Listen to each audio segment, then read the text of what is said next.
everyone, welcome back to the channel, and today I have the second episode of D&D for Dummies.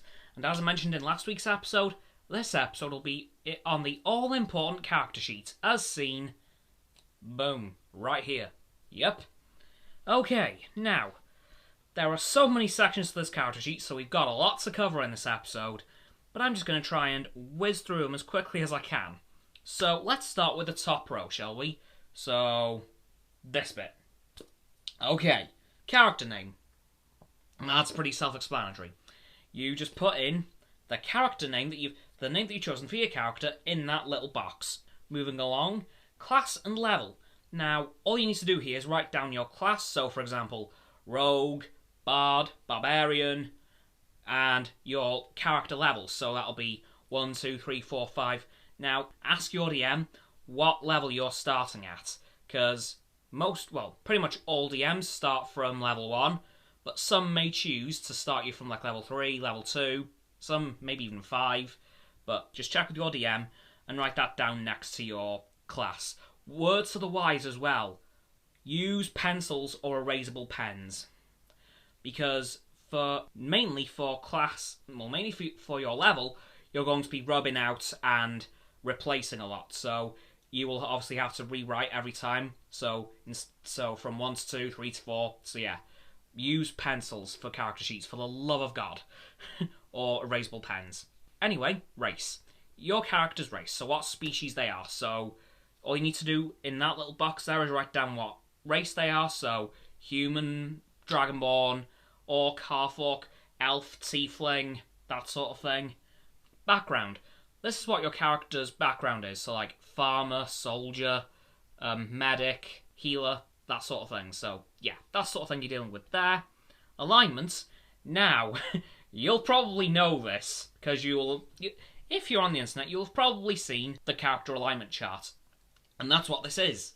So all you need to do is select what your character's alignment is going to be on that chart. The craziest one that I know of is true neutral, because they are complete wildcards. They can do anything. Obviously you have chaotic evil, neutral evil, lawful evil, chaotic neutral, true neutral, and lawful neutral, and then of course lawful evil, lawful neutral, and lawful good. So yeah, that's the sort of thing you're dealing with.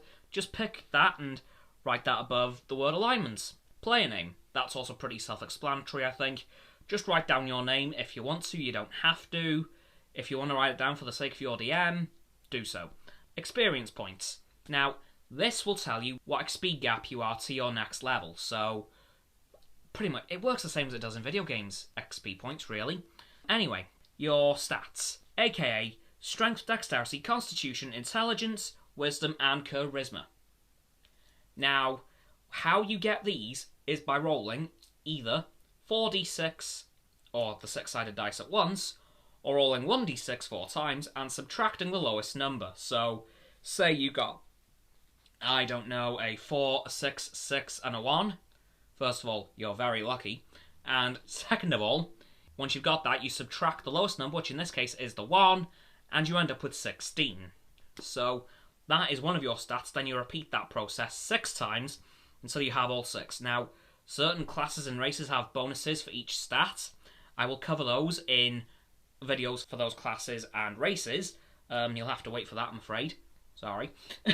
Anyway, inspiration. Now, you don't need to generally worry about this, because it's very rare that this becomes a thing. Basically, it's when your character does something that the DM is particularly surprised or impressed by, and then they will give you a bonus to one of your rolls. Proficiency bonus, and that's just whichever stat you end up wanting to become proficient in, or whichever your class/race dictates that you're proficient in. Speaking of your stats again, saving throws. Now, these are for attempts to dodge attacks or resist attacks. So you will see strength, dexterity, constitution, intelligence, wisdom, and charisma. Again, ask your DM which ones you need for your class and race. Now, skills. Depending on, again, your class and race, you have a list of skills as seen here. Once again, acrobatics, animal handling, arcana, athletics, deception, history, insight, intimidation, investigation, medicine, nature, perception, performance, persuasion, religion, sleight of hand, stealth, and survival. Now, again, depending on your stats, you get to choose, I believe it's 4 of those. Some may be less, some may be more, depending, again, on your class and race. That affects quite a lot. So, you get to choose 4 of those, and there is bonuses for all your stats, again, depending on your class and race. Again, check with your DM or somebody in your party who you're very close with and know a lot, and who know a lot about this sort of thing. Anyway, passive wisdom plus perception. Well, passive wisdom slash perception, I should say. This is 10 plus your wisdom bonus. So, whatever your wisdom bonus is, add it to that, and that'll be your passive perception. Other proficiencies and languages. This is items you're proficient with. So, for example, long swords, crossbows, that sort of thing. And languages are literally just the languages that your character speaks. Now, moving back up towards the top, you have armor class, initiative, and speed. Now, again, depending on certain factors, you may have an initiative bonus. Your speed is literally the speed your character moves at, generally 30 feet per minute, but you just put down 30 feet. Armor class is it's basically what the DM needs to get for an enemy to hit you. So say he's rolling for an attack and your armor class is 15, or as it's commonly abbreviated to, AC. So say your AC is 15. That would mean the DM would have to roll a 15 or above on a d20 to actually hit you. And of course there is bonuses depending on what kind of attack he's doing, or what they're doing I should say. And then, if it's a 15 or above, it hits you. If it's below, then it doesn't. So that's those 3 explained, pretty easy. Hit points. This is your character's health. Temporary hit points is if your character sustains a fairly long-term injury but can be recovered from. That will be your temporary hit points for now.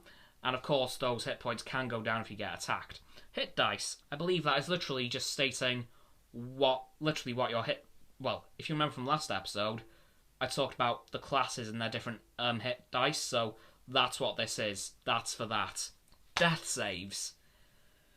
My favourite things in the universe. You have 3 chances when you're unconscious to either save your character or let them die. You have to roll a d20, a potential 6 times. Well, actually no, 5. If you roll 3 fails, your character dies. If you roll 3 successes, they are stabilised and get back up eventually. Now, attacks and spell casting. The 9 boxes you'll see are for your weapons, attack bonuses, and damage type. So, for example, in the name you'll put short sword, long sword, crossbow, that sort of thing. Attack bonus is the dice that you need to use to use them, and damage / type of damage is what sort of damage they do. So piercing, burning, melee damage, that sort of thing. Equipment, that's for non-weapons that your character has. So like, for example, thieves toolkit, survival kit, disguise kit. Yes, there's a lot of kits in this game. And currency. Now you will see that with 5 little boxes saying CP, SP, EP, GP, and PP. And those stand for copper pieces, silver pieces, epsilon pieces, I think, gold pieces, and platinum pieces. And, of course, copper's the least expensive, and platinum's the most expensive. So, if you've got platinum, you're loaded. And the rest of that box is just to put any other items you have in. Now, it's over to your personality traits. Now, this is literally just what it sounds like. What is your character like as a person? What are their personality traits? What sort of stuff fits into that? Ideals. What does your character believe in? That's pretty self-explanatory too. Bonds. Who they know and or are close to. Flaws. What are your character's flaws? What are their issues that they have? And now for the last thing, and the biggest part on the character sheet, good God. Features and traits. What are the physical features and traits of your character? Do they have a skin? Do they have a missing limb, like a leg, and they have a prosthetic limb instead? Do they have scars, burns, that sort of thing? And yeah, that's basically everything you need to know on a character sheet to get you started. Of course, there is more in-depth stuff, but again, as I've said in the last episode, the whole aim of the series is basic but accurate. I want this to be a decent start for you in the game, so I'm not going to be giving you everything here, but eventually, across the whole series, you'll get a pretty decent grasp of everything. So, I will be explaining things in the most simple way, but I will make sure that it's all accurate. Anyway, that's it for the character sheet, and that's going to do it for this video, guys. So, as always, people, don't forget to like this video, subscribe to mine and Roxanne's and Frost's YouTube channels. Their links are in the description. My sub button is down there. Yep, that big red one. Unless you've already subbed, then it's grey. Thanks for that, by the way. And when you've done that, don't forget to click all 3 of our bell icons to get all 3 sets of our notifications. Comment as well, because why not? And let me know what you thought of this video and if it was helpful in any way. Once you've done that too, don't forget to follow me on Facebook, Twitter, Instagram, and Stereo, on which we'll be going live tomorrow. And don't forget as well to follow me on TikTok, as I'm on there now, which will be in the link tree in the description. Once you've done that too, don't forget to follow Roxanne on her blog and Frost on his Instagram. Their links will be also in the description below the link tree. And lastly, of course, don't forget to share this video with all of your friends so they can join the infinite loop of liking, subscribing, commenting, following, and sharing, and around and around and around that loop. And I'll see you guys tomorrow with another video. Goodbye!